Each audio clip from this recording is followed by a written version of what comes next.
Hello, students. Hitting the homework out of section 8.1. Let's see here. What do we have here? 8.B, 1 through 14 and 17. Okay. 1 through 14 and 17.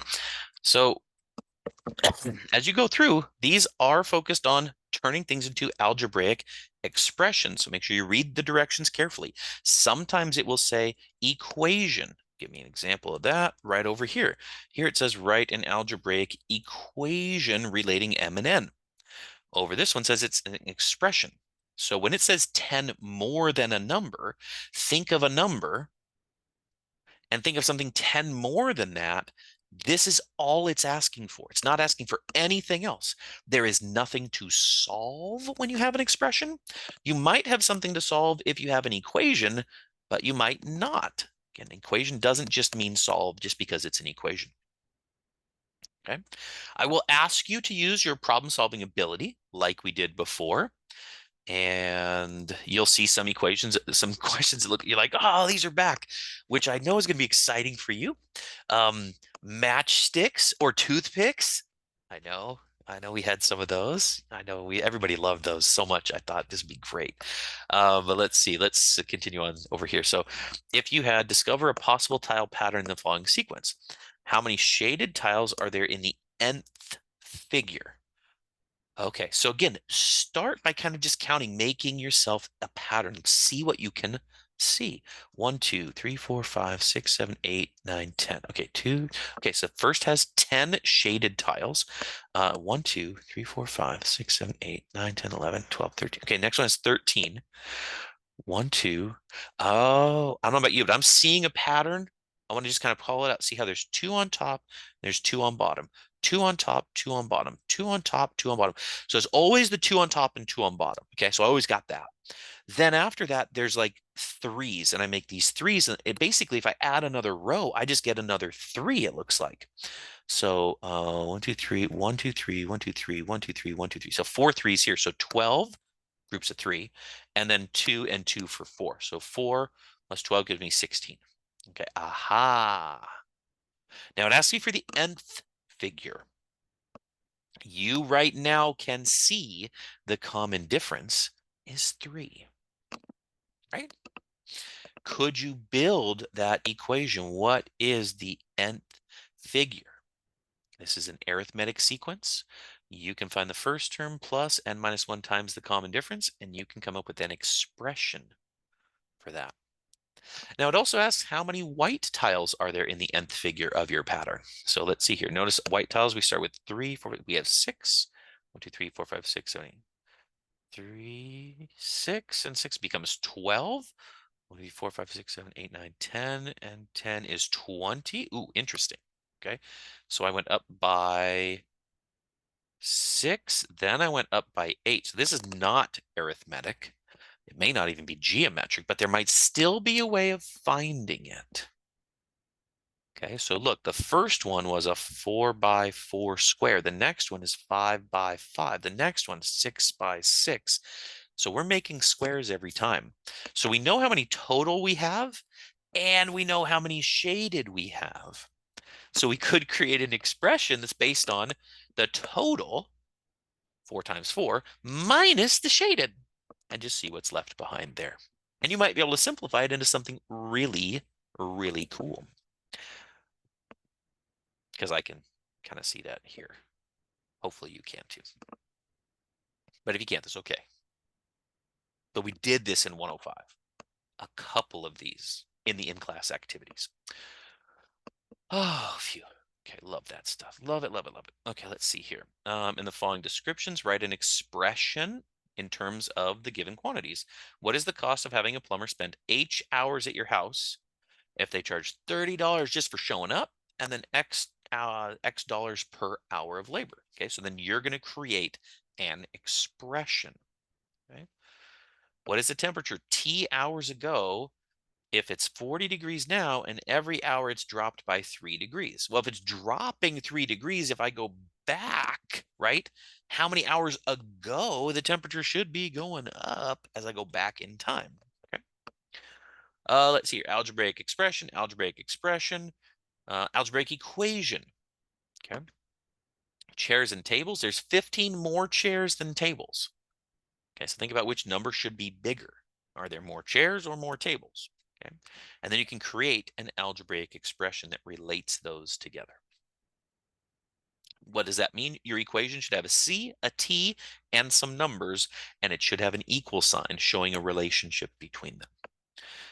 Toothpick matchsticks. Yeah, look at this. Now we're building triangles with them. So one triangle, then built a second triangle, built another triangle. You might be able to see how many one triangle is added to the right each time. Doom, doom, doom, doom.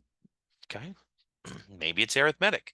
How many matchsticks will he use for the nth figure and for the n minus 1? Okay, so if you're thinking about what does that represent? Well, the nth figure, maybe that's like the 100th figure. N minus 1 would be like the 99th figure. Okay. Dollars, tickets. Again, the rest of this, we've got some arithmetic sequences at the bottom that I'm asking you to do.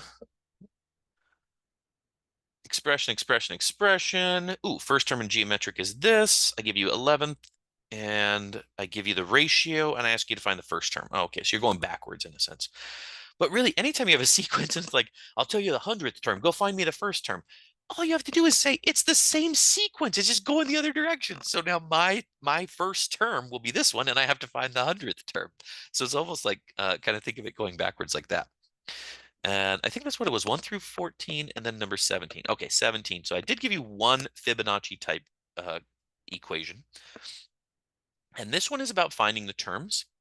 And so if you're finding the terms, the first 7 terms of a Fibonacci sequence, and it starts with a 1 and then a 2, Fibonacci sequences add the previous 2 numbers to create the next.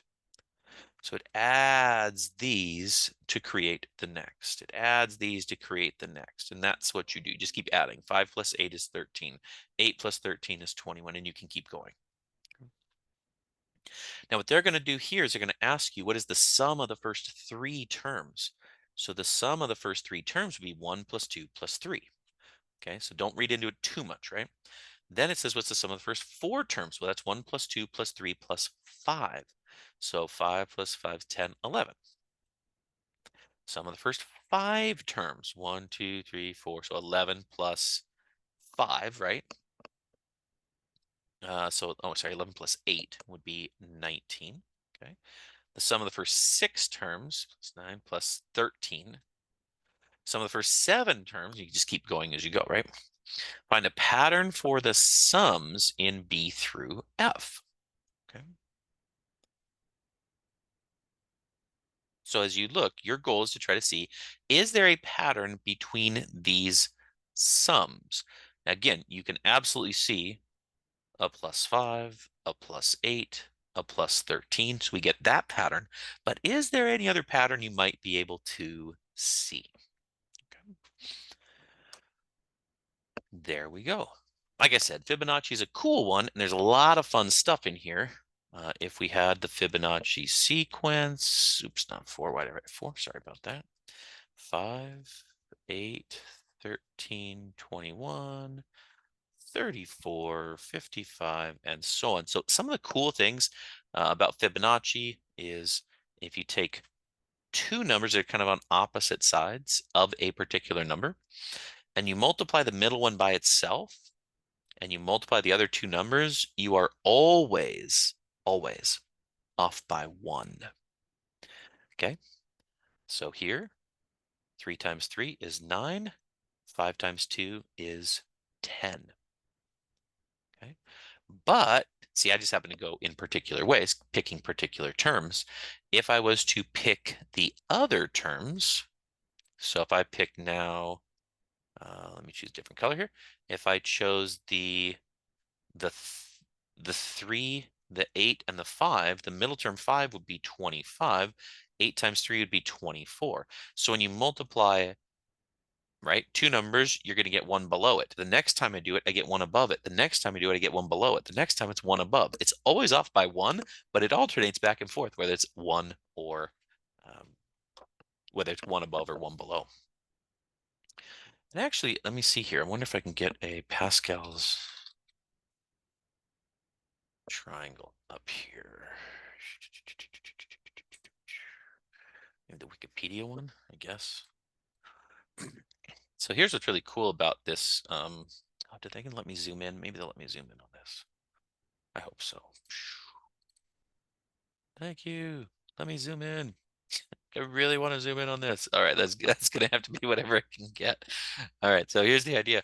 You can actually find the Fibonacci sequence here. I know it doesn't look like it, but take a look. If I bring kind of a diagonal line like this, I chose the wrong color. Oh, should have chosen yellow. Let me delete. Sorry about that. Like this, and I keep this line going like this, then every time it touches, that one needs to be moved up. I did a horrible job drawing that line. There we go. Okay, every time it touches, you could count the numbers it touches. So this first line touches a 1. The next line touches a 1. The next line, it's a 1 and a 1. So that's a 2. The next, it's a 1 and a 2. That's a 3, right? The next, it touches a 1, a 3, and a 1. If I was to kind of do the next, I'll do it kind of by hand. That's a 5, right? And if you keep going, you get the Fibonacci sequence out of Pascal's triangle. It's mathemagical. That was way more fun than probably you will find it, but it's hard to not enjoy it when your teacher is this excited. All right, that's it for now for the homework on 8.1. If you have questions, please let me know. And if you have specific questions on any of these problems, you would like me to work one out in a video just for you, please let me know. I can also meet with you on campus, online, through Zoom. I'll do everything I can. All right, off you go.